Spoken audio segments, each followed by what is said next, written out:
Hello. Welcome to anovelconsole, your weekly podcast where we talk about books, games, food, and stuff that caught your attention during the week. My name is Chris, and with me is my beautiful co-host and wife, Karradyne. You looked like you were praying during that little silent bit. Oh, because I was looking at the timer that I set so that you looked so intense. Right? He was so serious. Right? Like he is acknowledging that moment of silence that we had in school whenever something tragic happened. He was just taking himself so seriously. He really was. A rare sight. See, the lovely person that you're hearing right now is one of my closest friends. Her name is Mariela, and she's joining us today to talk about the amazing Mandalorian Disney Plus show. I'm so excited to be here, guys. Like, you have no idea. Oh, we're excited to have you. Yeah, it's been a long time coming. I know. It's been a while since you and I have seen each other, Chris. Like, it's been over 6 years. Holy fuck, that's right. Yeah. I was about to say it's definitely been more than 5 because I've never met you. I know, right? That's so sad. Crazy. But we will invade your house in Friendsgiving, and it'll be great. I'm ready. Perfect. Can't wait. We are ready too. It'll be great. Yeah. All right. So before we get into the show, let's do the usual Patreon plug. $2 a month gets you access to extra episodes. We did The Force Awakens. It was a fun episode. We thought it was going to be like 10 minutes. We ended up talking about it for like 50. You said some really brilliant things in that episode. Like the Republican thing. Yeah. That was a very funny episode. That was really great. Yeah. You didn't understand the joke until after I showed you the comment from one of our patrons, Dave, and you're like, "Oh, that was a funny joke." So yeah, $2 a month. Just go over there. Helps keep the lights on the show, and just tell your friends about the show. Just give them the link to the episode. Make them listen to it. It's sometimes it's fun. You guys are a fun time. Oh, thank you. Don't ever sell yourself short. I support it. Thanks. I mean, somebody has to. It's not just got to be just me and Karradyne. We have our small group of loyal supporters, and we appreciate them very much. Pretty much, if they're on Patreon, they listen religiously, which is nice. So well, no, not everybody. Well, not. I know we got at least like 2 or 3 people who only signed up for it because they wanted to support us, but don't actually listen ever. Because they're religious. Oh my God. No, I wouldn't even say that's why. I think they're busy with children. Which is like our religion in of itself. Well, yeah, that's a good point. That's a very good point. It's a lot. It's very time consuming. So Mariela, how are you? How have you been? What's been going on with you? Oh my God, it's been a while since like we've actually sat down and like chatted, but I was just with Jay too, so we were literally having like this little reminiscence session where we were all like talking about like your old apartment that was at the back of that hair salon and like just like talking about like how much of a chill time we used to have in college. That was like a good time in our lives, bro. Yeah, I think the funny thing is that everybody was in college except for me. I was just... but you were so included. Like it's been like we've known each other for like 9 years, dude. Like it's been real. So okay, so I don't. What year did Party Rock come out? Like I think that's how you remember. Like, we legit met in like 2012 or 13. Yeah, like, so it came out. It says it came out in 2011, so it's been about 9, almost 10 years. Yeah, for sure. And like it's been a while. It's been a while, and then you abandoned us, and then I left Puerto Rico maybe like a year after you left. So it's been a trip. And then I started dating your best friend with like absolutely no. So our voice meter decided to time out because it does that every couple of hours, and we lost Mariela in the middle of the whole joke that she was making. Okay, do you remember where you were? I don't know. I was just saying, like, we've known each other for like 9-ish years, and the reason why we became friends is because I was friend dating, I guess, one of your besties, and it turns out that now we're actually dating, and we've been living together for a couple of years, and you know, yeah, regular, normal. See, but it's also weird because you kind of like made your way into the group. You infiltrated the group. Oh yeah, I kind of did. But nobody kicked her out. Nobody kicked her out, which was fine. Cool. So. What do you mean? Yes. So dope, dude. See, and the thing is that it was weird. The dopest. It was weird because we were like, "Oh, is Mariela coming?" And everybody was like, "Yeah." It's like, "Okay, cool." And then it got to the point where it was Mariela coming, and I'm like, "Mariela, is everybody else coming?" And she's like, "Yeah, everybody else is coming." So like she became like a constant of the group, and you got free pizza. Oh yeah, no, it's not. I mean, it's not free, but where'd the dog go? The dog brought me pizza, I guess. She's here for like 5 seconds.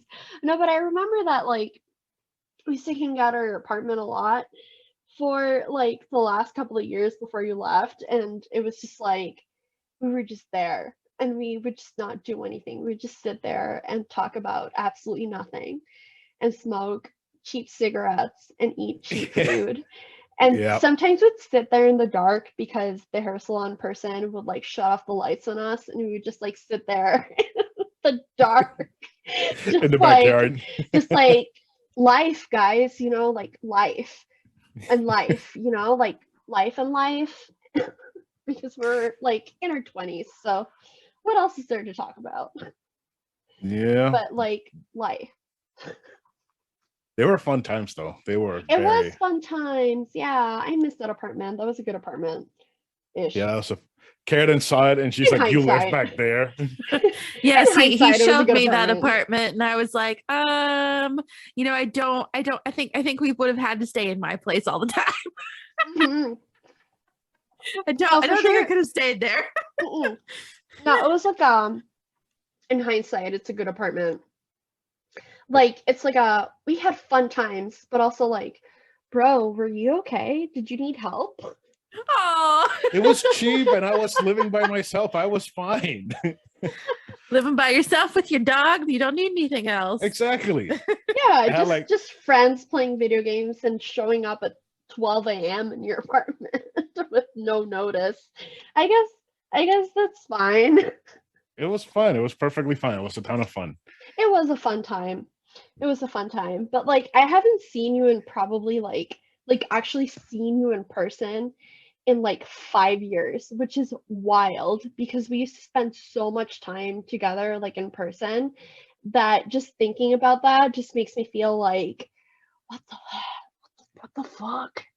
Getting old sucks. Yeah, it's like not being able to hang out with your friends all the time sucks. Yeah.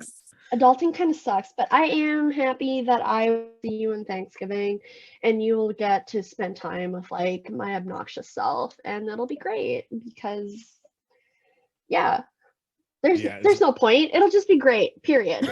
Yeah. It will be great because you are great. Yeah. Mm-hmm. It'll be just like old times, just sitting there talking shit, drinking just cheap love, beer. Yeah. Mm-hmm. Just love. Yeah. So we got a couple of questions for you. The first one, it's super easy. They're very easy questions. Yeah, it's basically just 3 questions that anybody should be able to answer. Well, you'd think. Oh, God. Okay, so the first one: do you read books? I do read books. Okay, what kind of books are your favorite? Oh my God. I'm a whore for fantasy. Same. I love fantasy. Oh my God, yeah. So like lately I haven't been reading as much as I would like to. Honestly, Karradyne, your inspo. Thank you. Following your Bookstagram, it's been like I've been on like a ride where I've been trying to read more than I used to. But I am a fantasy whore for like everything that I stand. But yeah, I do read books. In conclusion. Okay, so what's your favorite book if you were to have one? If I had a favorite book, shit. That is a really difficult question. But if I had to choose, it would be Frankenstein by Mary Shelley. That is my favorite book. Yeah, that sounds about right. Nice. I am a simp for Mary Shelley. Like simp. Have you ever read the Frankenstein book, Karradyne? I must admit that I have never read Frankenstein, but I got a really fancy edition in one of my recent subscription boxes. So nice. Now I have no excuse to not read it. So I'll probably read it in October because I really like beautiful editions by Frankenstein. My favorite is probably this edition that was published by MIT, where they essentially kind of marry the concept of like the science behind Frankenstein with the fantasy behind it, and like what scientific trends of that time kind of fueled the story. It's a really good edition. I 10/10 recommend it. I haven't actually finished it. It's more so like footmark or like what do you call that, like footnotes, sorry, more so than actual text, but it's really interesting, and as a person who also loves science, it was a very welcome read. That sounds awesome. That does sound pretty interesting. It was really, really interesting. Yeah, that does sound like something that I would read. It sounds more like you. Yeah. That edition. I'll stick with the I'll stick with the OG story. No, like the OG story is fantastic and truly some of the best shit around. Like just the fact that sci-fi was like invented by a woman is enough to make me happy for the I know, rest of my it days. makes me so mad when they credit authors who came after her. Right? Like I love Ray Bradbury, for instance. Like Ray Bradbury is one of my favorite sci-fi authors, but like every time they try to like credit him for that dystopian genre, I'm like, nah.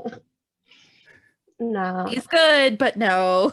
He's good, but yeah, exactly. Nah. All right, next question. Do you play video games? I do play video games.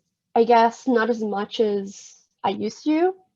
Same with the book situation, but I do play video games. I do. Yeah, I've seen on Twitter that you've been playing a lot of Tiny Tina. Oh yeah, I have been playing a lot of Tiny Tinas. So Kiko kind of introduced me to Borderlands, and we were playing for a little bit, and then he bought the Tiny Tina game, and I was like, oh, this is incredible. It like kind of marries that whole first-person shooter and World of Warcraft obsession that I used to have, and so it's just like a perfect game scenario for me, for sure. It also has a lot of D&D elements, so you get to like pick your character stats and whatnot. Okay. Yeah, so it kind of scratches a lot of itches that a lot of people have. And you like level up and you become more powerful as you continue to level up in the game. So it definitely has a like RPG element to it. It's very well integrated. Really good game. I really did enjoy that. I'm still enjoying it because I'm still playing. You get to shoot skeletons in the face, so that's kind of fun. Why is that a thing? Because it's a shooter set in a fantasy world. But it's a skeleton. Yeah. I love skeletons. I don't want to shoot There's zombies, there's pirates, there's like weird mermaidy people. There's a lot of stuff going on. Yeah. A lot. There's a lot. It's like all the fantasy tropes in one singular first-person shooter, which honestly, that I'm the target demographic for that type of shit, like for sure. That's one that I've been thinking about getting, but I don't know. I didn't like 3, and this one sounds like it's really good, so maybe. It is really fun. So if you do play, hit me up. We'll play. I'm actually really good at it. I'm not gonna lie. Right. I'm not a humble person, and this is another indicator that I rock at this game. Okay, so if I get it, I'll let you know and we can play it. Yeah, for sure. Okay, so I know that you have a favorite video game series, which is the Legend of Zelda. Of course, absolutely, 100%. Oh no! Yes. Oh no! So she's coming back in June for Wind Waker. You're the reason we have to bring this shit back. Listen, I am. How do I put this? Like again, like I just said, I am not a humble person. So going back to this, I feel like my Legend of Zelda opinions are very are very to the point and objective without my personal feelings kind of affecting my actual opinion on these games. So I will always have something to talk about when it comes to like Legend of Zelda games. You know, oh man, I should have brought you on last year for one of the many Zelda episodes, but I just did not remember that you love Zelda so much. Oh, I love Zelda enough to have downloaded an emulator from my laptop so that I could just play the Wind Waker in good resolution on my laptop, because I just like my soul was just in need of that content at that time. So that's where I'm at. Wind Waker is a really good game. Wind Waker is, listen, do not get me started. Oh, we'll wait for June to get you into that. We'll save it for the episode. We'll save it in a couple of months, but like, don't even get me started, man. Yeah. All right. So next question: do you eat food? I am eating food right now. I am eating a slice of pizza from this really good place in our neighborhood that has like a lot of weird pizza flavors, but we just got like a meat lovers, but they have like birria pizza and shit. What? They have what? Mm-hmm. I would like to, because we want to do a like what we wanted to do with Puerto Rico. We wanted to do like a garbage only episode where it's just everywhere we ate in Puerto Rico. But then my gallbladder decided to hate me. So no, you know, I'm so sorry. I didn't have a fucking bite of mofongo the whole goddamn time we were there. Oh, girl. I was devastated. My soul is in pain for you. I ate grilled chicken, grilled fish, rice, and beans the entire time. I mean, the grilled fish is actually pretty, like... It was delicious, but I wanted to eat it with some mofongo. I mean, you know what? Fair. I have nothing to say to, like, console you at this time. But what I can say is, if you come to Boston, you'll have a really good time. Because all that Kiko and I do is eat. And, like, controversial opinion, you eat more quality food in Boston than you do in New York City, because Boston is a much smaller city, and you have one of the best cooking schools in the US in Rhode Island, which is like an hour away. So a lot of the people who graduate from these really good cooking schools either open restaurants in Boston or come to work in Boston or in Rhode Island in Providence. And so there's a lot of really well-rated restaurants in this area in New England. So just come here. I'll take you to a couple. Zendaya and Tom Holland just had brunch like 3 minutes away from our house. So of course they did. That's gotta mean something. But he's British, so that I don't have too much faith in that. You know what? British don't know how to eat. That I support that opinion, but also it's this like Mexican brunch place that's like right near our area called Angela's Cafe, and that place is like it's undisputably top notch. Like, you know. Okay. Like, I have nothing else to say aside from oh shit, that was my controller. Anyway, I have nothing else to say aside from this place is amazing. Okay. So we're gonna have to put Boston on the higher up on the list. Yes. Oh, absolutely. Yeah. I'm a really good tour guide. Okay. We can do that. All right. So knowing now that you eat food, what's your favorite food? Oh, that's a difficult question to answer. I do love Mexican food. Like, who doesn't? 100% like legit good Mexican food and good ramen. Just plain old good ramen. There's a place here in like close to the Boston area, the greater Boston area, called Yuma Wolcatare Dream Ramen. And one of my friends brought me to this place a couple of years ago, and you can only get one thing off of the menu. It's cash only, or it used to be cash only before COVID. You sit there and you can't take leftovers home. You get this like ginormous bowl of ramen, and depending on how much you eat, you get rated like good job or great or try again next time. But it's also like very nice and like, I don't know if empowering is the right word, but they're like really nice about it. And like you can, like if you eat the whole bowl of ramen, you can tell the entire salon what your life dream is, and you get to like people like clap at you.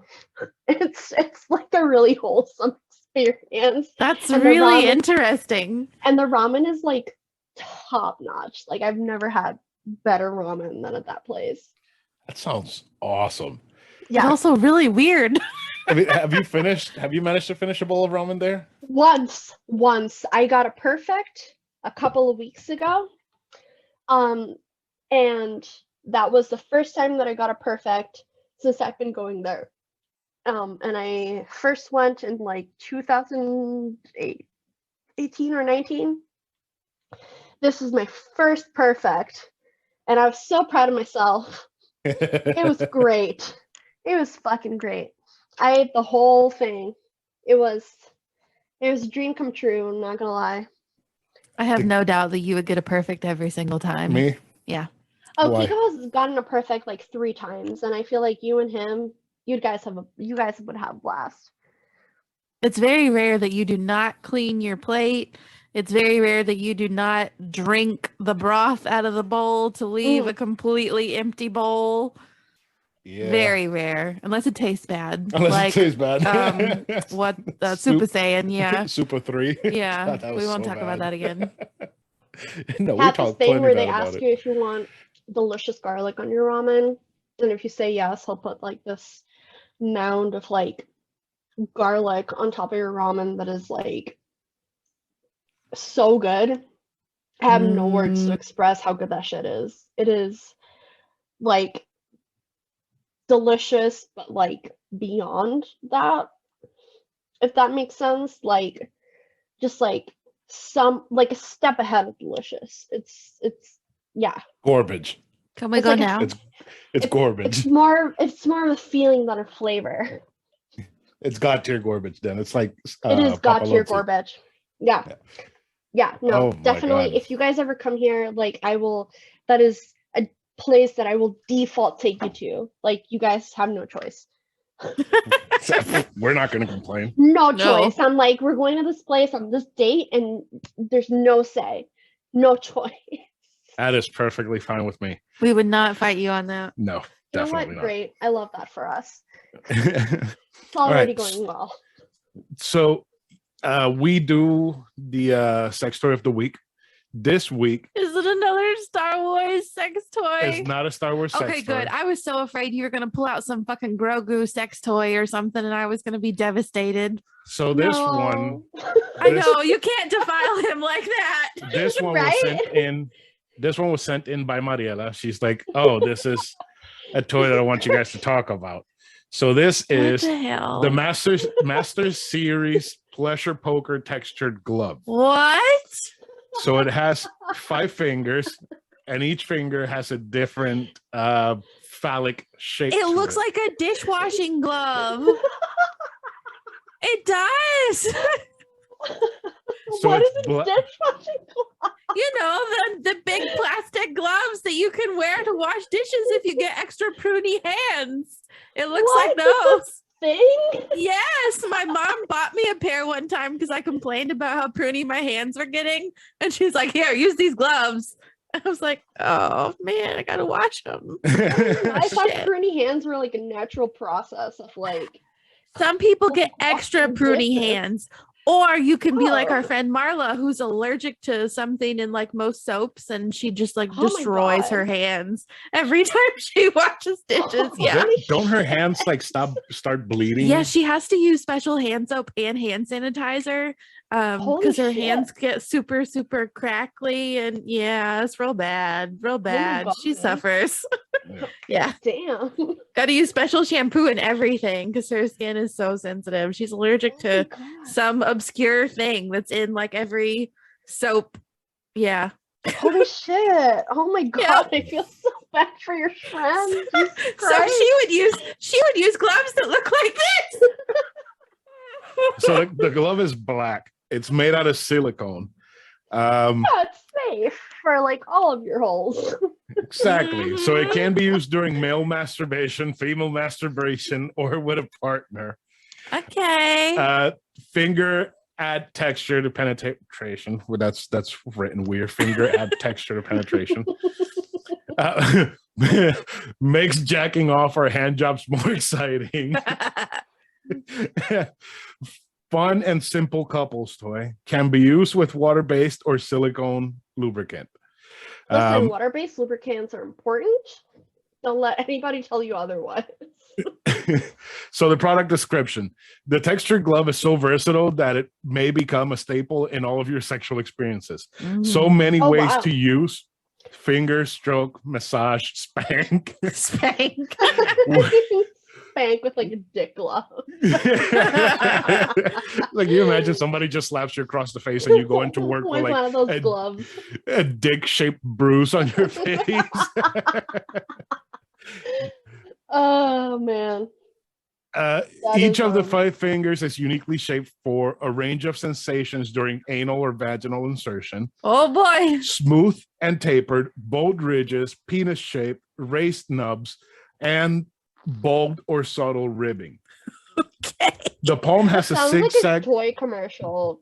Like what feels like Cartoon Network toy commercials. Like, why do we dick glove? And instead it's just like a dick glove.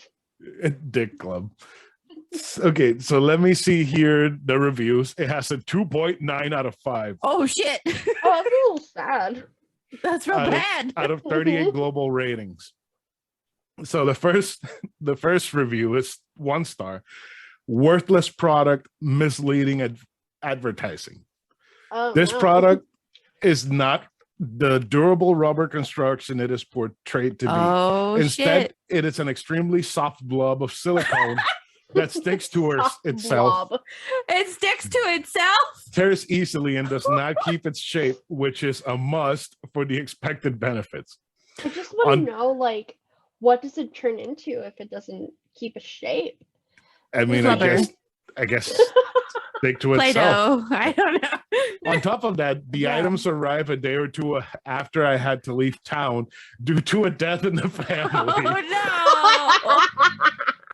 They couldn't even take their fun glove with them. I was able to return. Showing up at a funeral.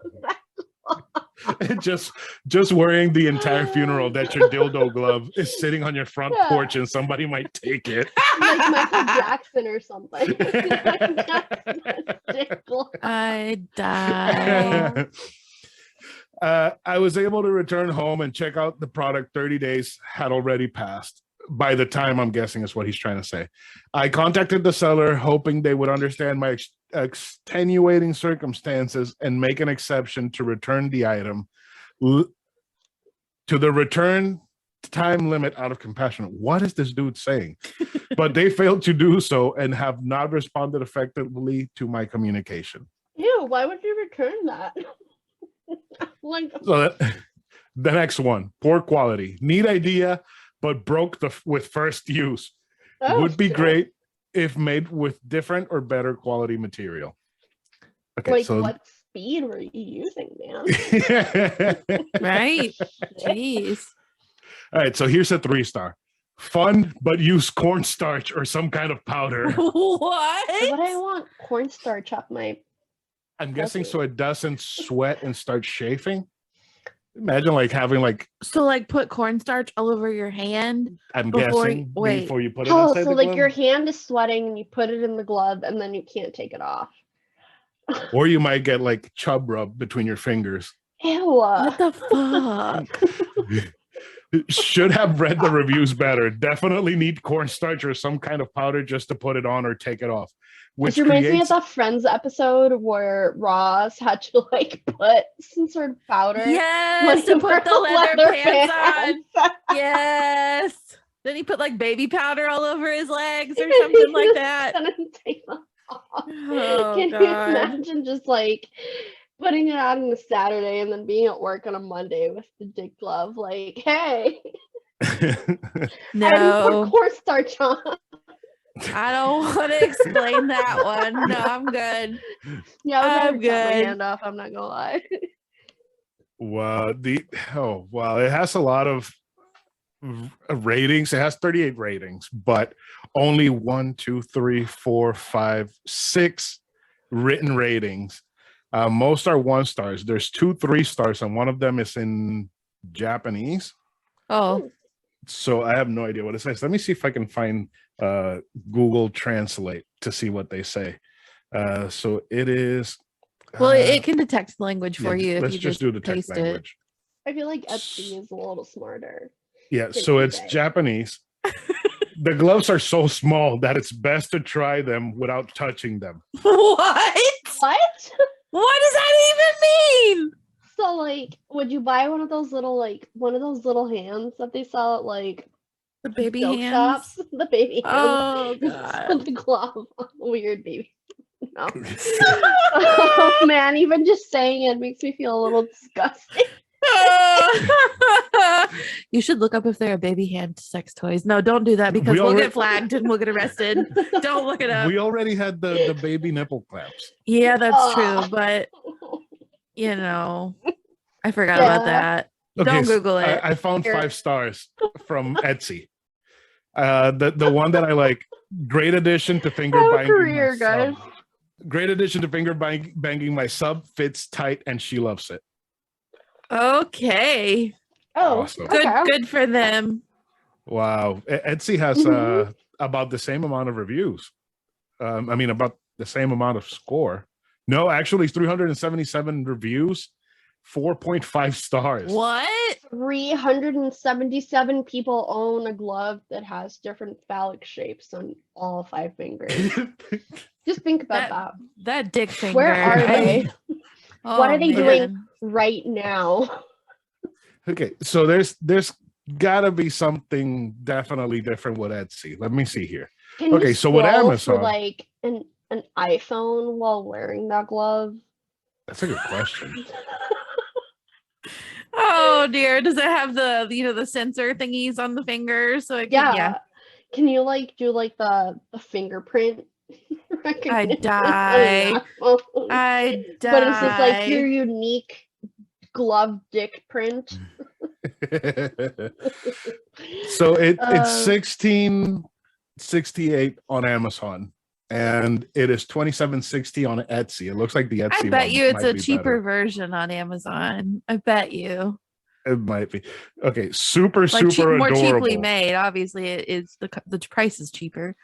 So super adorable. Adorable. It's unfortunately way too tight for us, but that's okay. Not the seller's fault. Great for light play. Great for what? Light play. Yeah. Wow. Okay. So this, I just like how in Etsy there's just like straight up people using dildos on the advertisement. You should start looking up our sex toys on Etsy. I should Get some real creative things there. Etsy has some pretty interesting shit that I don't think is Star Wars appropriate. But like hit me up later. The Star Wars some links. The Star Wars sex toys are very bland. They're just mostly like lightsaber dildos. We only found like 2 that were great. It's like Lord of the Rings glow toys. In the dark condoms, like we've been all set for that since like the 90s. That's true. Yeah, that's true. I was like, you could just Duel of the Fates with a glow in the dark condom. That sounds very painful. All right. I wouldn't know. All right. So let's go ahead and get in some discussion time.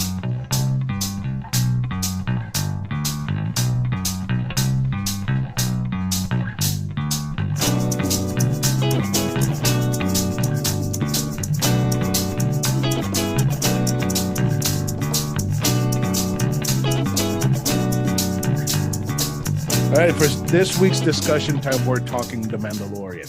Mando! You're very happy about this, aren't you, Karradyne? Yes! And you're very happy about it too, aren't you, Mariela? I mean, I'm always happy about Star Wars in general. So, Mariela, tell me about Star Wars. What's it mean to you? What do you like about it? What do you think about it? All that stuff. Right. I'm gonna try to keep it succinct. I first saw Star Wars with my dad back when the prequel came out. So like the Phantom Menace and Attack of the Clones and Return of the I don't know what it's called. Revenge of the Sith. Revenge of the Sith, the better one of the prequels came out. Yeah. And I remember going with my dad to the cinema when these came out. And I have like stories of my grandma telling me that she took my dad when the OGs came out. So my dad has always been like pretty diehard Star Wars man, and he kind of rubbed it off on me. And Star Wars has been a really big part of like my pop culture passion for ever. Like it's been one of like the things that I feel most passionate about in pop culture for a while. See, you and Karradyne have the same kind of story. How it started, because my dad also took me to see that first prequel when it came out, because we had become obsessed with the Lord of the Rings, and he's like, oh my gosh, if you like this, you're gonna like Star Wars, let's go watch it. And can't say we liked it as much, but we did not dislike it. Fair. My dad was never a Lord of the Rings fan, so my like love for the Lord of the Rings was more of a self-found type of passion. But I remember watching this one summer, like a bajillion years ago, where my dad and I just like watched the original Star Wars and the original Indiana Jones. And I remember just Star Wars just kind of like sticking with me, and me like just rewatching them passionately that weekend. Like the original 1970, 79 ones, and just being so like hypnotized by these movies and just like loving every aspect of it. And so it's always been like such a point of like passion for me. You know, that it's like I think I said it in an episode, right? That my dad kind of forced me and a neighbor kid to watch the first 3 movies. Yes. Yeah. He forced you. He kind of forced us, because I was obsessed with the Shadows of the Empire video game for the Nintendo 64. It's like, oh, if you like Star Wars, the game, you will like Star Wars, the movie. Yeah. Yeah. And I had extreme anxiety watching those movies, and I didn't realize it until I was an adult. like I was watching the movies, and I'm like, they're all gonna fucking die. Yeah.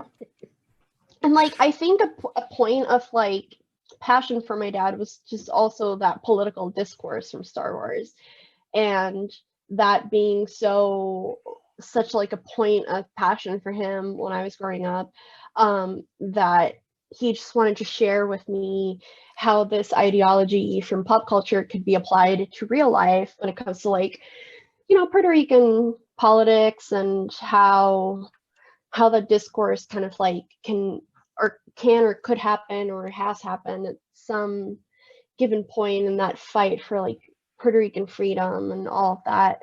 I think that making that parallel between Star Wars and real life politics was just such an important like conversation for my dad. And he just kind of like gave that to me. I don't have the greatest relationship with him, but I can say that he gave me Star Wars, and that is something that I will be forever like grateful for. That's very interesting. It's like something that you two have a passion for. Absolutely. It's always nice to have that with a parent. At least have something in common that you both can agree on and believe in.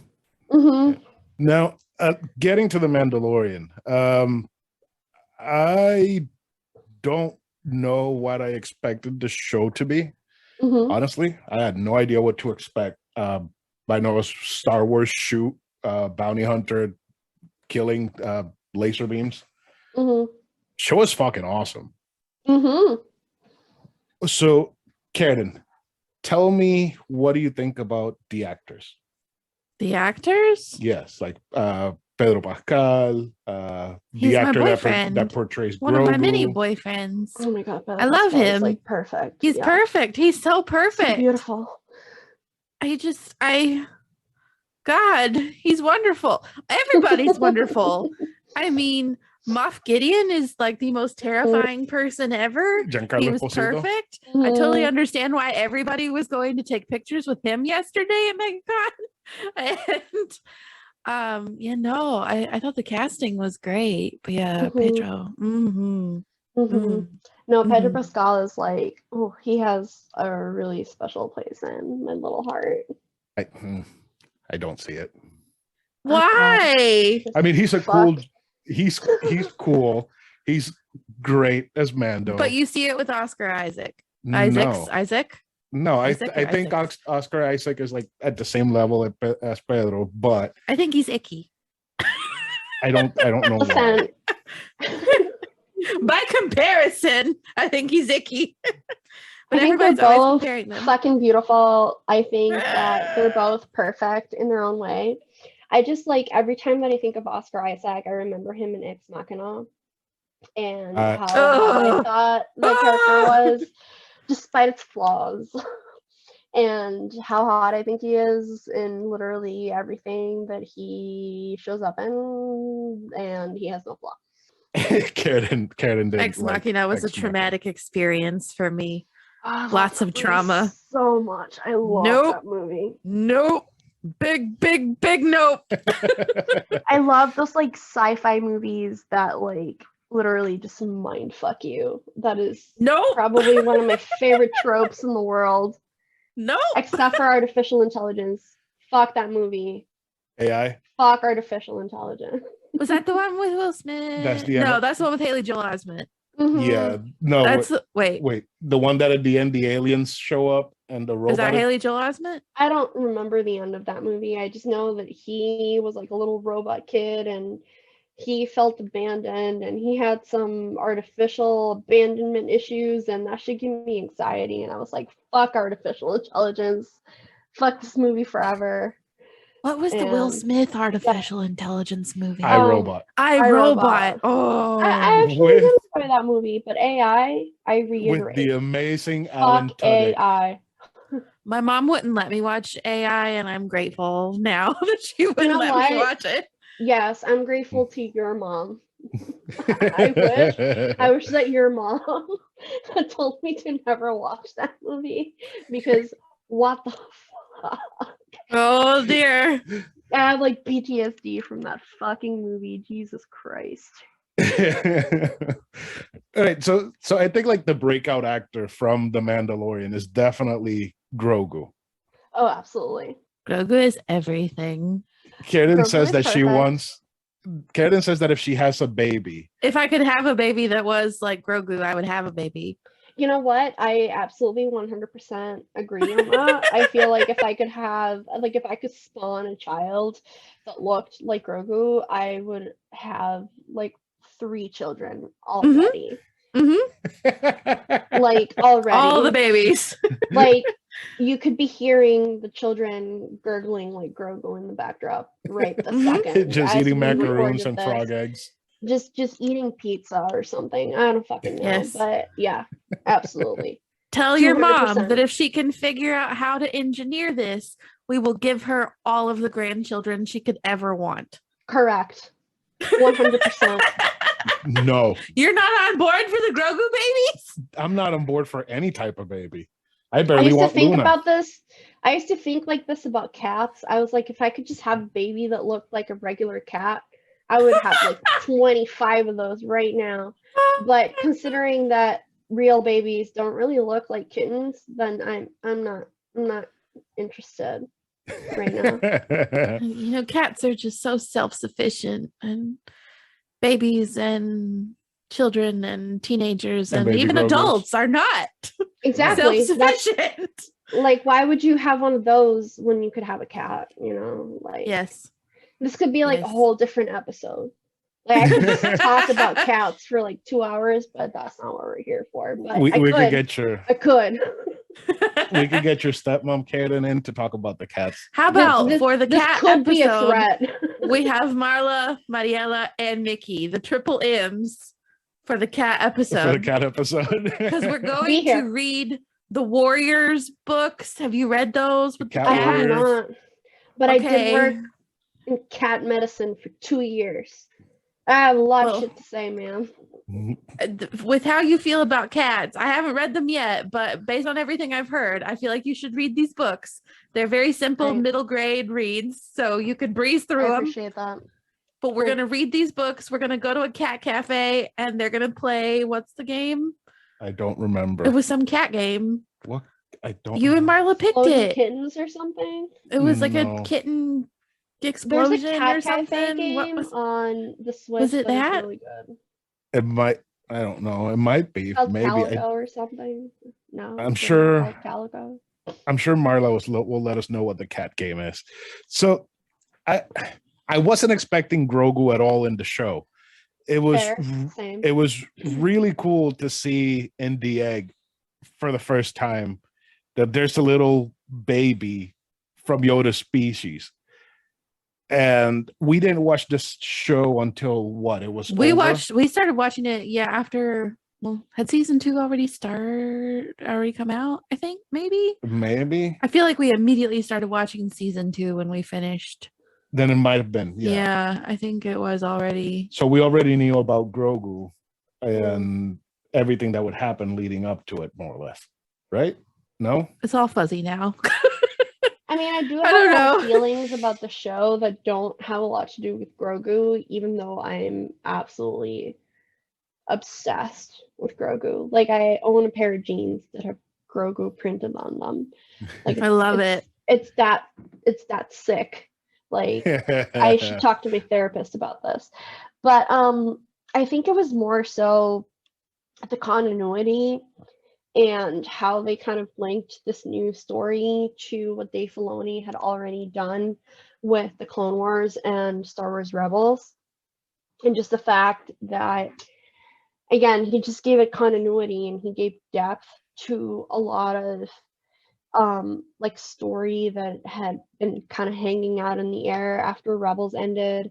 And before that last season of Clone Wars came out, like a lot of the Mandalorian and that Boba Fett show comes into context if you have seen the cartoons, which are, in my opinion, some of the best Star Wars content ever fucking released. That's on our list because that's we haven't watched any of the cartoons. No, we really need to. We do. And I support that. The Clone Wars is probably some of the best shit I've ever seen. I've been like rewatching them since I started working from home recently. It's like I'll be on my work computer and looking at, people complaining about dumb shit, and then the Clone Wars on my personal laptop. And it's long. The Clone Wars particularly is a very long show, but it does put a lot of what is being released now into context, and it makes the story much more like rich and interesting, and it really does engage you with the characters a lot better too. So I think it's worth it, but it is long. It's really long. There's a lot of filler episodes. It's like watching a really good anime where it's like 70% filler episodes and 30% actual story, but the story's so good that the fillers are worth it. Like Naruto. Maybe not.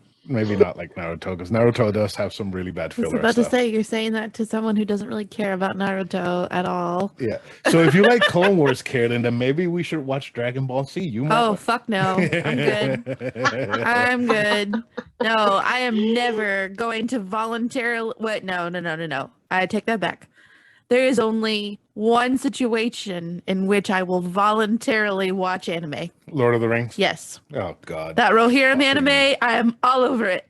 I'm ready. I will go see it. I don't give a shit about the rest of it. I'm sorry.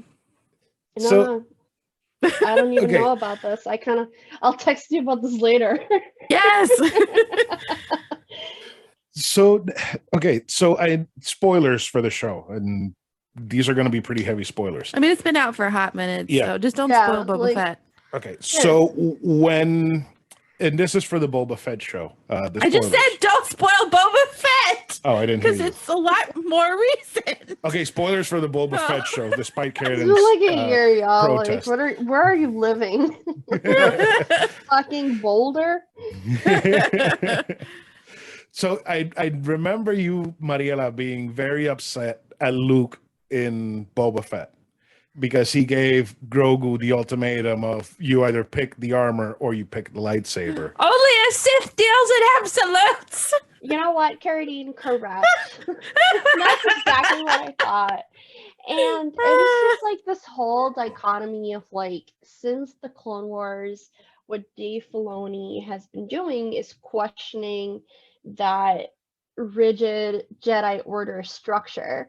You know, when Ahsoka left and was like, this is bullshit, we're contributing to the war, you know, type situation, and like the Jedi really enabled the war and kind of enabled the Emperor to kind of take over and do his fascist bullshit thing. And I feel like that is what the story should have been moving away from. Like this whole Jedi Order, Jedi institution thing that was not as impartial as they made us believe it was.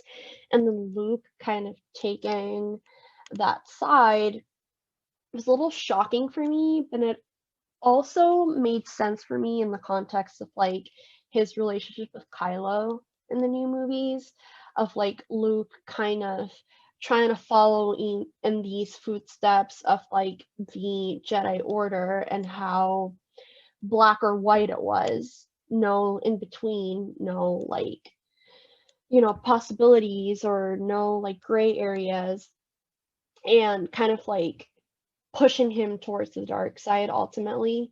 So like me seeing him kind of applying that same morality, I guess, on Grogu was disappointing but not surprising. That makes sense. Yeah, looking at it that way, it definitely makes sense. Okay, but from the movies, from what I remember, nobody ever told Luke the Sith are this way and the Jedi are this way. How the hell did he come up with you have to be this way to be a Jedi? And it was just like the previous order basically was. It's like, where the fuck did he come up with that shit? I don't know, because Obi-Wan wasn't like that. And like, you know that from watching the Clone Wars and like how Obi-Wan actually had a romantic relationship with a really important political figurehead in the Clone Wars, and like Obi-Wan kind of being that middle ground between the Jedi Order is this really important institution that kind of like enables us to uphold our values and whatnot, and then Obi-Wan being like, it's not perfect and it has its flaws, and we have to take what they assign on us with a grain of salt. So like, I guess it was surprising to see Luke kind of take a lot of Yoda's very black or white Jedi like order type of morality or kind of like teachings to sort of guide Grogu and Kylo. But at the same time, yeah, I do agree that it didn't make sense within the context of like Obi-Wan also really being an important figurehead in Luke's Jedi training, when they have shown us this very like traditional Jedi with Obi-Wan particularly as well. Yeah. But then again, Yoda, there was the time skip in between episode 5 and 6. But it's not really said that in that time skip, Luke was still training with Yoda. So you can infer that Yoda really didn't say it has to be this way. So, I mean, fair. Again, where the fuck did he get it from? Fair. And I think that is what what's the middle one called? The Last Jedi, the one that was like the Rian Johnson one or something. I think that I think that that's what that movie kind of tried to give us, and it kind of didn't, because the Return of Skywalker, or the last one, oh my god, just kind of like ruined Rise of Skywalker. Yeah, that was a really difficult movie for me to watch. Like, really hard. I was so mad. So mad. Like, Kiko and I went to watch that movie with no expectations, because we really weren't huge fans of the new ones. And I remember us like buying a ticket to go watch that movie maybe like 2 weeks after it was released, and we're usually the type of people who'll be like, we'll go watch this fucking Marvel or like Star Wars movie on the first week and we'll get tickets and whatnot. We waited like 2 weeks to watch it, which is pretty unlike us. And then as soon as they were like, somehow Palpatine came back, we just looked at each other like, oh no. And then we just kept watching like, oh god. I can't wait to watch the train derail. I can't wait to get to that movie for Patreon. That shit is gonna be so much fun. I did really enjoy The Last Jedi, which I know that you didn't, Chris. He hates it so much.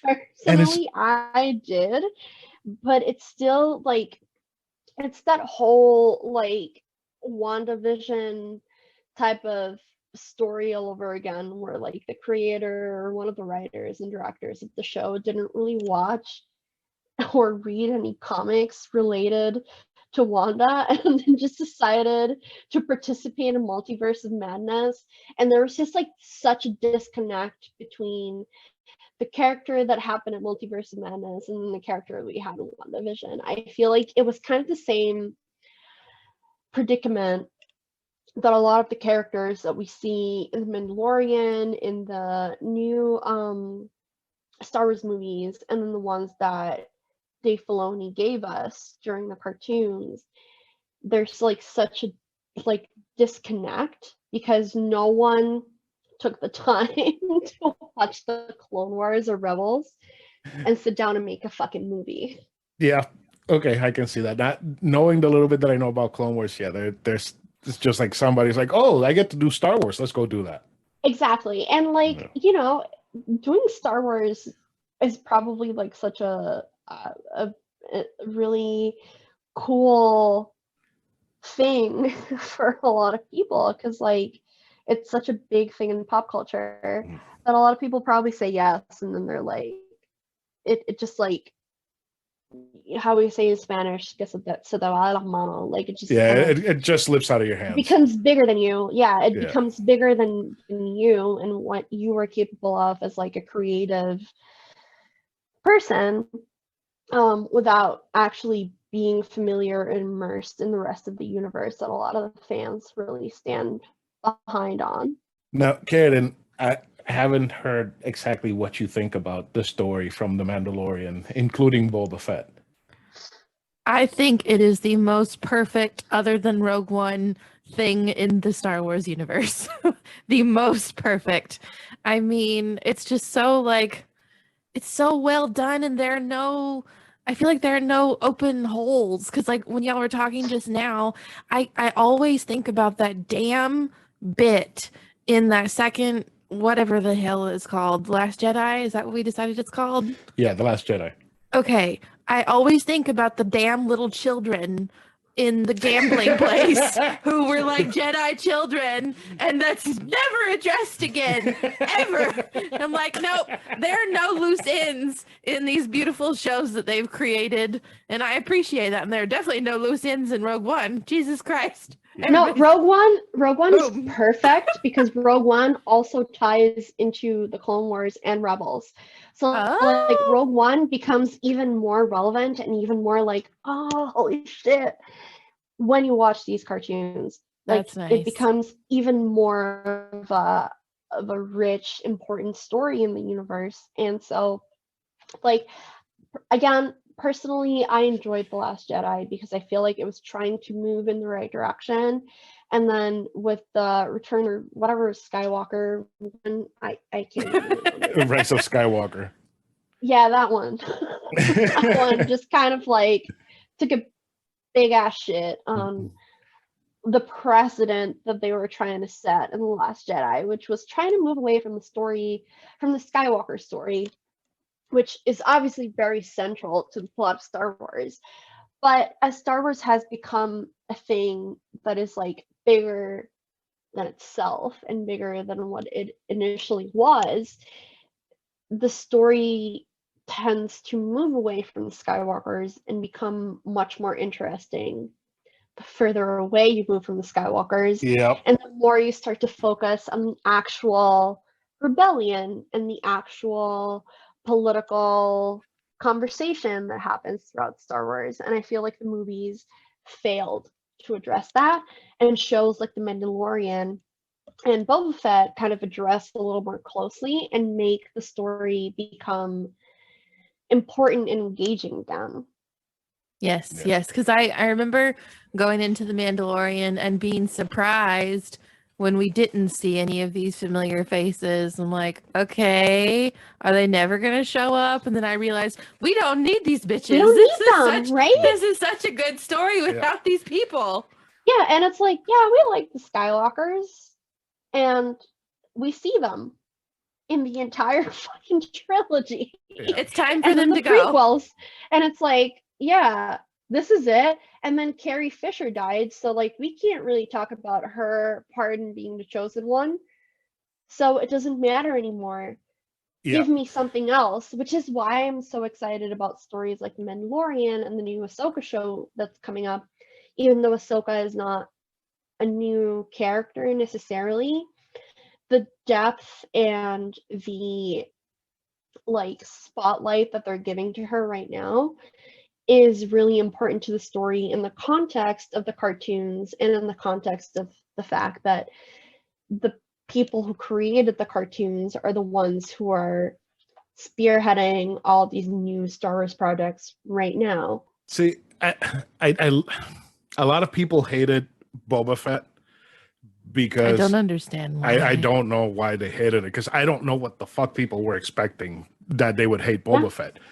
I watched the first episode and I was like, this, I don't know where they're going. I'm kind of excited. You know, you get to see a lot of the Tusken Raider culture. You get to see Boba Fett with a different personality, but you don't really get to see a personality for Boba Fett in the original trilogy. You do get to see his personality as a little kid in episode 2, and he was just a shithead. Yeah. And then you start seeing... And he was also a shithead in Clone Wars. So you can't really... Yeah, there's not much more of that shithead personality aside from the show. And in Boba Fett, you get to see like this broken old man, which is something that, although he doesn't do it often, he has done before. Fucking Robert Rodriguez did an amazing job with giving a personality to this character that only stood there holding a gun for 15 minutes, maybe total, in 2 movies. Yeah, I absolutely loved it because the series was just a fucking drug crime show in space with a hint of Mandalorian on the side. I thought it was fucking fantastic. They're giving us space over realness, and they're also giving us depth to a character that was brought to life by the fandom. Yeah. Because Boba Fett became relevant because people in the 70s thought that he was fucking dope. That's it. There's not much else to it. People in the 70s were like, oh, that dude dressed in that green helmet is pretty cool. And, you know, people in the 70s were doing a lot of cocaine, so, like, that makes sense. So, that kind of makes sense. But they gave Boba Fett a lot of character, like, story in the Clone Wars as well. Which, again, all of this Mando conversation is going to bring me back to the Clone Wars. That's okay. You've listened to us. You know we're all over the place all the time. Now let's center it back a little bit. A little bit. Yeah. Now, counting both Mando and Boba Fett, Karradyne, what do you think is your favorite episode of both shows so far? Are you fucking kidding me? I'm serious. I want to know. Oh shit. Oh shit. Maybe the episode with the frog lady. I really loved that episode. That was such a good little So story. It was so cute. I It's loved the precious. frog people. It was so fresh. I loved it. I really liked everything. None of the episodes without Grogu though. None of them. None of the I'm sorry. I love Grogu. My house looks like a Grogu shrine. It's actually shrine. It's actually it's a little terrifying. Oh no. See, I really like the episode where Mando is building his new ship with the Naboo Starfighter, but it's just because I think the Naboo Starfighter is such a cool fucking ship. With I Amy just think that Sedaris. Amy Sedaris, yeah, yeah, that's where I was going for too. I think she's fucking genius. She's hilarious. And see, I her. had no idea that that's who she was until that episode. I finally paid attention to the credits. I was like, what the fuck? She's David Sedaris' sister. I love his book so much. I love so that made me so happy. she's great. Oh yeah, she's I wonderful. love her from BoJack Horseman, Princess Carolyn. I was like, she's Princess Carolyn. Okay. Yeah, I was obsessed with her, and I was obsessed with BoJack Horseman when it came out. So I was like, fuck, it's Amy Sedaris. So I was like, I was hooked on her character from the get-go. She's amazing. She's so funny. I gotta say that my answer for the favorite episode is gonna be really basic, and it's just the episode where Luke comes in and fucks shit up. I'm just a that final episode of season. No, that's a good one. Yeah, I'm just a sucker for somebody with a lightsaber fucking shit. I'm a sucker for him taking off that helmet and crying. The what? The what? I'm a sucker for him taking off that helmet and the face touch. Grogu touching Pedro's face. Oh my god, that was so great. beautiful. So beautiful. What about you, Mariela? What was your favorite episode of both series? All right. So my favorite episode from The Mandalorian is probably the episode with Ahsoka because it's a really good episode. Plus, it's Ahsoka. It's Ahsoka. It's your favorite character. You have a tattoo of her. I literally have Ahsoka Tano's face on my thigh, like a giant Ahsoka Tano tattoo face on my thigh.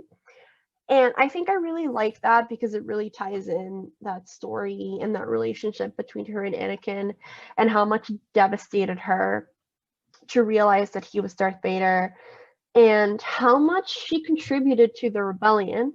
If you watch Star Wars Rebels, you'll notice how important her character is to the whole formation and the whole story of the rebellion. And then from Boba Fett, I really do have to say that episode where Mando is in, where he's just like with these other Mandalorians and they're all just beating the fuck out of each other. I did enjoy that a lot because you get a lot of that Mandalorian culture story that, again, you get in Clone Wars Rebels that they didn't actually wrap up on because I feel like they had other plans for the story, and then Disney bought Star Wars and Dark Horse stopped publishing stories for them and they became non-canon, and they kind of had to re-scramble and decide what was actually going to be a pivotal part of the story.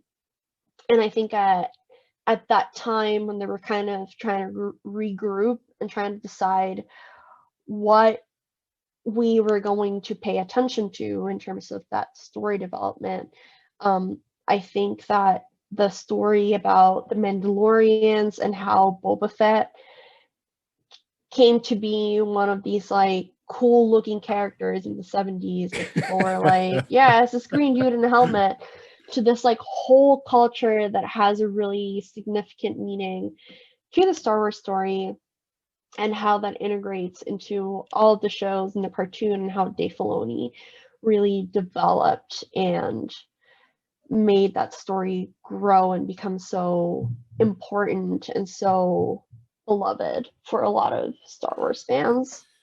Yeah, I also like that they were the rumors of Ahsoka being in the show, and then she's actually in the show, and it just kind of cements her character into Star Wars canon, just appearing in that show.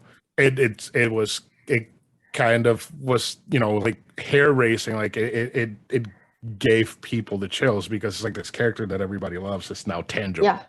And the fact that she was Puerto Rican too really made my little stupid heart flutter. Like, Ahsoka's Puerto Rican. She grew up eating mofongo. Oh my god. That's even thinking about that makes my little heart just like leap out of my chest. But like Ahsoka was such an important character, and like, when you watch the prequels by themselves, even though I still think that they're great because I grew up on the prequels, like I remember watching Phantom Menace at the cinema with my dad when it was Cinerita.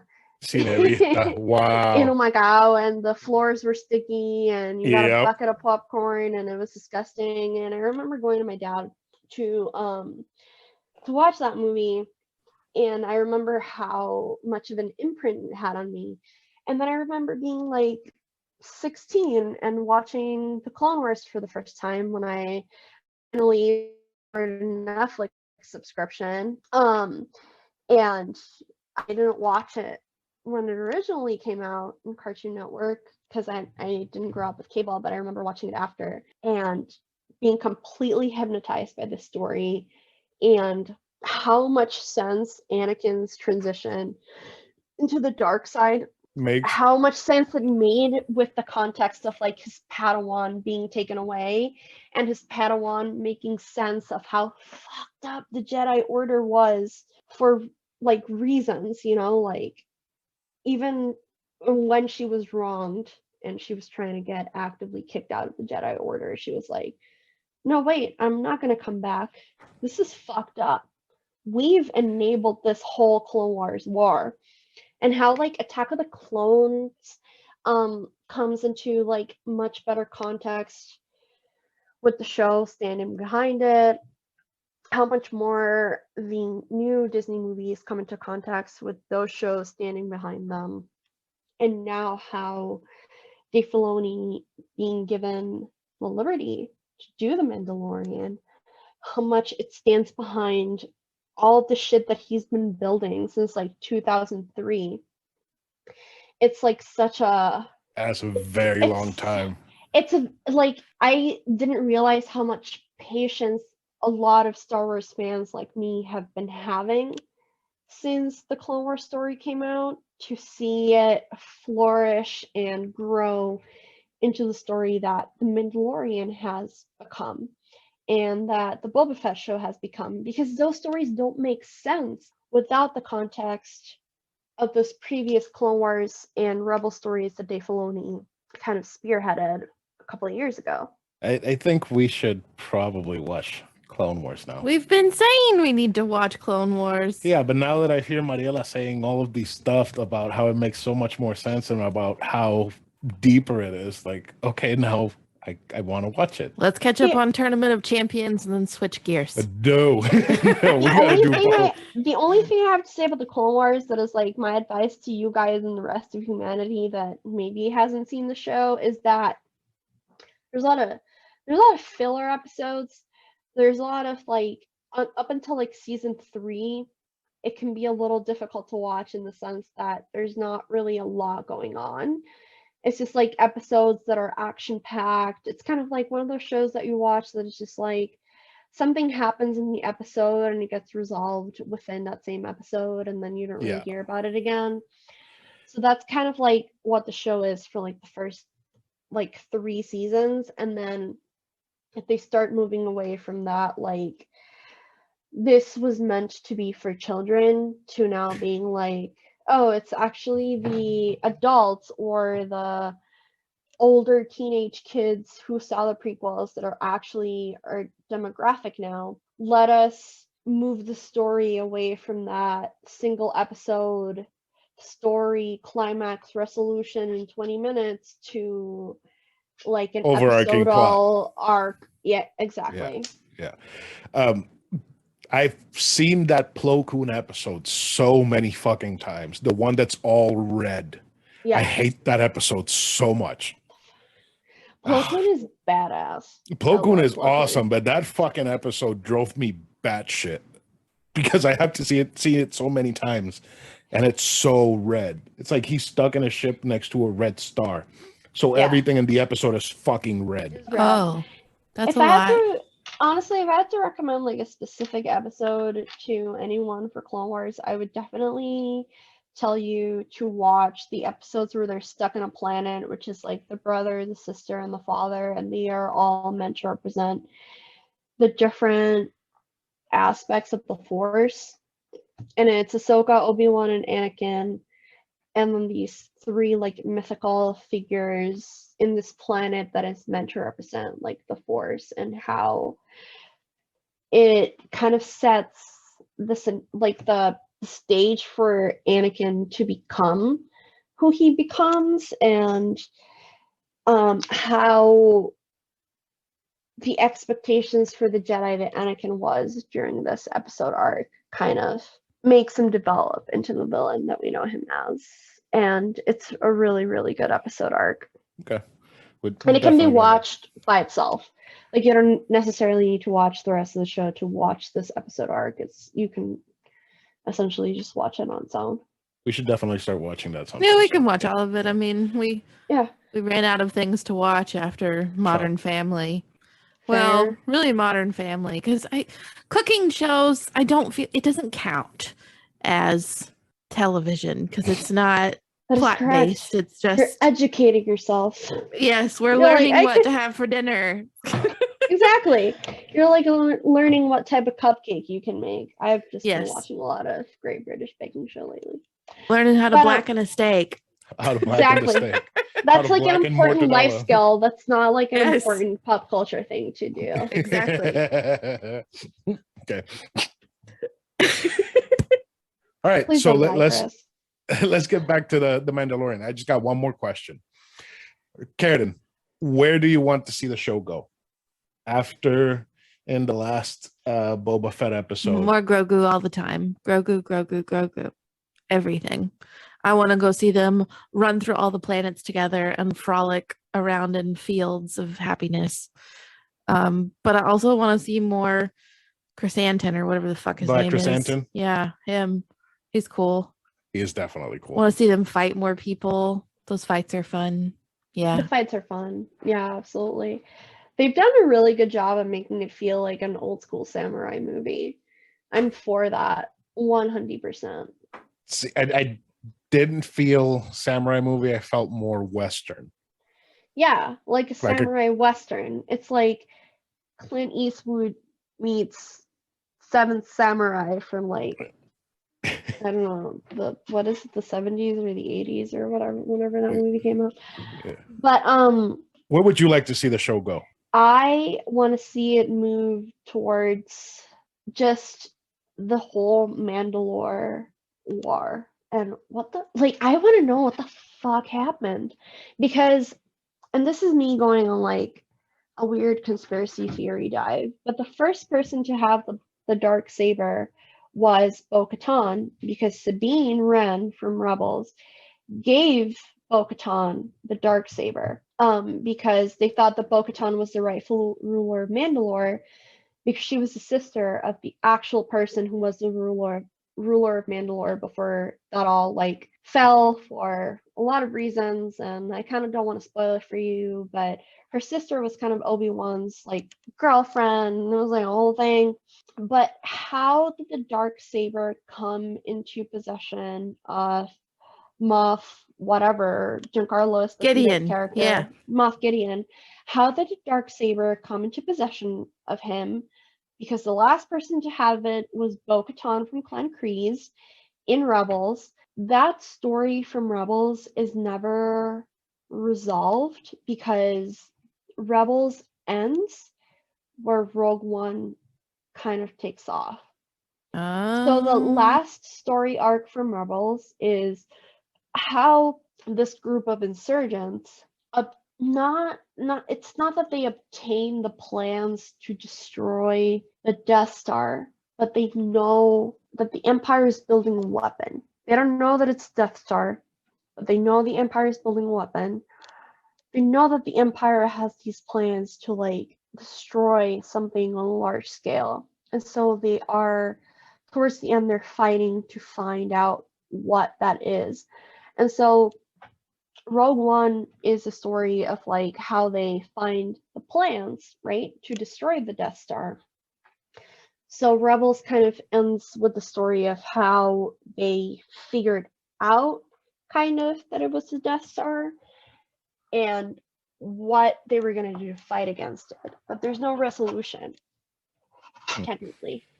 And so I want to see, and there's no resolution to the story of the Mandalorian either. Like, Sabine from Rebels gives Bo-Katan the Darksaber. How did Bo-Katan lose it? How is that story relevant to what's happening in the Mandalorian right now? Is Mando going to be the rightful ruler of Mandalore? How's that going to happen? Will he accept that role? How will Grogu, as a Jedi and a foundling, is going to bring those two stories together? That's where I want that to go towards, because the Mandalorian and the Jedi are notoriously rivals. Like, there's a whole Star Wars plot arc that is like pre-Disney buying Star Wars, essentially, where there was this ongoing war between the Mandalorians and the Jedi. And the Mandalorian developed Beskar and developed these armors that were like over 500 years old to fight the Jedi. And the Darksaber was developed by the first Mandalorian Jedi person. How is Grogu going to tie into this? How is he going to marry these two stories? And how, where Rebels kind of left off and didn't really give us an ending between the beginning of the Mandalore War, where we see the fall of the Mandalorian, and what happened between that and Giancarlo Esposito getting the Darksaber. That's what so much more sophisticated than my answer. See, that's what I want to say. I think what's going to happen is Mando and Grogu are going to fly next to a star, launch the Darksaber into it, and just go off and have adventures. You know what? I would not be mad at that. I kind of want to get the Darksaber. Like, I know that it means a lot to the story, and I feel like they're going to do a lot more of the story, because the Darksaber is even referenced as an Easter egg in Rogue One. And a lot of people didn't realize that. So, like, you know that scene when, what's her face? Felicity something or other. She's like, they're like browsing through like where they need to climb on that tower that had the plans for the Death Star. And she's like, oh, Darksaber. And then she's like, Stardust. And like, it's a very quick scene. It happens very quickly. Right, I remember. Darksaber is referenced in Rogue One, and Chopper from Rebels actually has a cameo in Rogue One as well. And I feel like there's no point in mentioning that or referencing Chopper in Rogue One if they didn't want to integrate it to the Mandalorian or Boba Fett story. Because then I would be really fucking upset. Yeah, we got to watch all the cartoons, and we need to rewatch Rogue One. Yeah. We need to rewatch the whole thing. Yeah. Everything. For next year. Everything. Rewatch Mando. But I have heard that you haven't watched the originals, and I feel like you need to do that. Oh no, I've seen him now. He made me watch them during the when the pandemic started. We watched everything in chronological order up until the most recent ones. You got to do machete order, Chris. Machete order? The right order. What was the machete order? It's episode 4, episode 5, episode 2, episode 3, episode 6, and then the new ones don't really exist in this context. But essentially, the logic behind the machete order is that in episode 5, you are left with that cliffhanger of like Darth Vader being like, I am your father. And then in episode 2, in episode 3, you get the story of Anakin Skywalker. Anakin turns into Darth Vader, and then you return to episode 6, where Darth Vader is defeated and ultimately repents. And yeah. And then the Phantom Menace doesn't really exist in this story because the Phantom Menace doesn't really have anything to actually the Phantom Menace makes absolutely no sense until you watch the Clone Wars, and then you're like, oh, okay.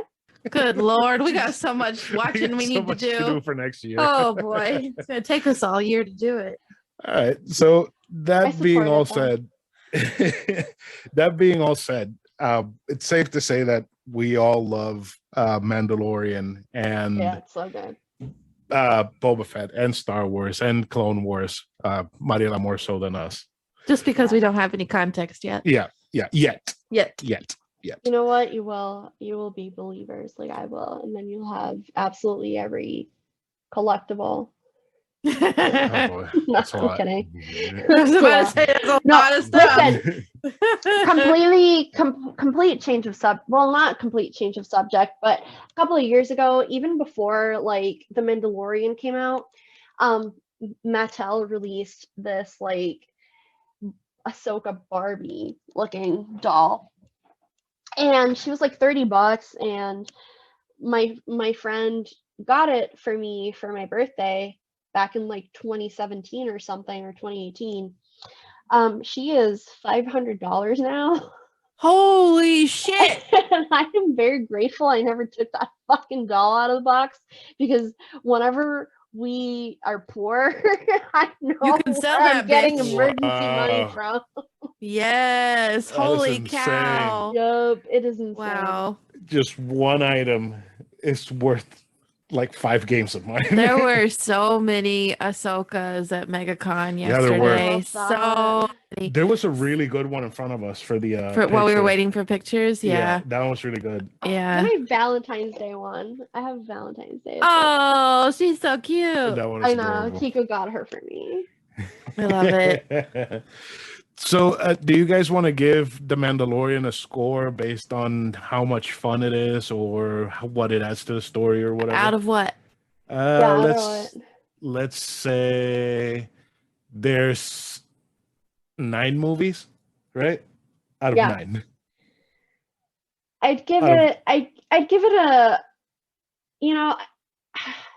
I'm gonna give it a 7, but I want to say why. Okay. And I will give it a 7 because it is really annoying that in order for this story to make complete sense for anyone who watches it, you need to watch the cartoons. In order for it to like really mean something deep to you, in order for you to put Ahsoka into context, in order for you to put the whole Mandalorian culture into context, you need to watch the fucking cartoons. And not everyone has the fucking time or mental bandwidth to do that.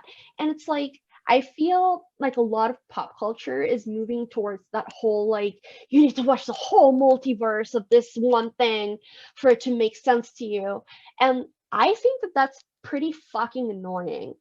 As much as like a Star Wars stan I am, and as much as like my apartment looks like a fucking shrine to Star Wars worship, like I just think that people should enjoy things as standalones.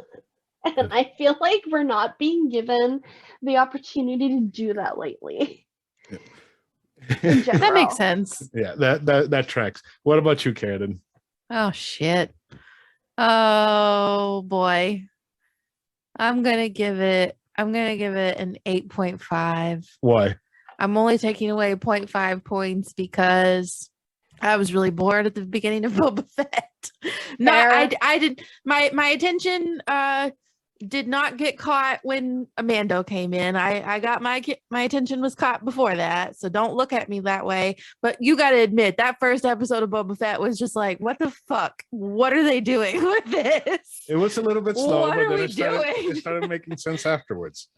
And then, like Mariela said, there are some things that I just couldn't really appreciate, like with the Cad Bane stuff. You haven't even seen the cartoons, and you were like, "Oh my god, this is so cool!" But I had no idea who that was. I'm just like, okay, why is this so dramatic? Cad Bane makes absolutely no sense if you have never seen the cartoon. Yeah, yep, that's true. I was so confused. Absolutely no sense, and the fact that he's so cool and that so many people were like losing their shit about Cad Bane.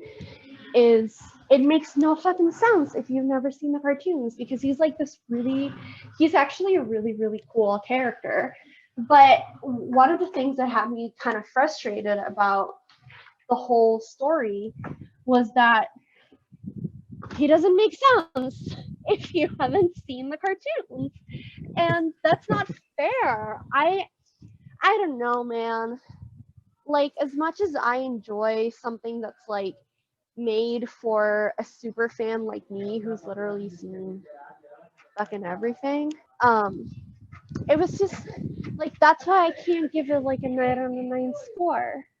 Like, yeah, I love the shit, I live for it, but I'm not the only person on this earth who's I gotta go 9 out of 9. I absolutely loved every second. A 9? Yeah, all the shooting, Nice. all the killing, all of everything. So to me, it's a 9 out of 9. Fair. I support that. So that has been our discussion of the Mandalorian. It's been a pretty lengthy and very informational. Very lengthy. But the good thing is that we now have more motivation to watch the Clone Wars. Yes. So Please do. We Also- will. It's on the list. It's just we're slow. This is more for you than anyone, Karradyne, but there's an Ahsoka book that is really Oh good. dear. It's by E.K. Johnston, and it's like Ahsoka right after the Clone Wars, and like what she does after the Clone Wars is done. And it's actually a really, really good book. I am extremely biased because I think that Ahsoka shits rainbows and is the most perfect character ever created. But it's a pretty good book. And this same author also has a trilogy about Padme and her career as a queen and then a senator for the Republic. And It's funny that you mentioned this because I was actually browsing the Kindle Unlimited library the other night looking to see if there was anything that might interest me.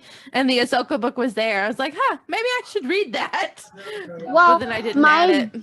my very, very biased review is that it's really It's got a really high rating on Goodreads, so that's encouraging. really good. And, you know, me as a person who has Ahsoka's fucking face on. I got it on my list now. Nah, yeah, nice. It's been very insightful. So, Mariela, thank you for coming on the show. Yes, thank you. Thank you for Like I said, inviting me. I'm so excited to be here. It was very insightful.